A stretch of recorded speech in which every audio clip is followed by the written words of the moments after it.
அடுத்து திமுகவை அவர் சரமாரியாக வசைப்பாடியதை பார்க்கின்ற போது அதில் அவருடைய முகபாவனைகளை எல்லாம் பார்க்கின்ற பொழுது உளவியல் ரீதியாக கரூர் சம்பவத்துக்கு பிறகு அவர் ஏதோ பாதிக்கப்பட்டிருக்கார் என்பது தெரிய வருகிறது. நல்லா கவனித்து பார்த்தோம். திமுகவை தாக்கிய அளவிற்கு, அரசியல் எதிரியாக அவர் சுட்டிக்காட்டிய திமுகவை தாக்கிய அளவிற்கு அவருடைய கொள்கை ரீதியான பாஜகவை ஏன் தொடவில்லை? ஏன் இந்த மகாத்மா காந்தி பெயர் அந்த திட்டத்திலிருந்து நீக்கப்பட்டது குறித்து வாய் திறக்கவில்லை? விஜய் இதற்கு பதில் சொல்ல வேண்டும்.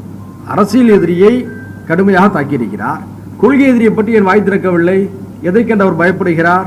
ஏன் இந்த பதற்றம், இந்த கேள்வி வருகிறதா இல்லவா? எனவே விஜய் அவர்கள் எழுதி கொடுத்ததை பேசுகிறார், அதனால தான் அடுக்குமொழி வசனங்கள்லாம் பேசுகிறான்னு சொல்கிறாங்க. நம்முடைய ஒரே வேண்டுகோள், இப்போ நாங்கள் பத்திரிகையாளர்களை சந்திக்கிறோம். ஏன் சந்திக்கிறோம்?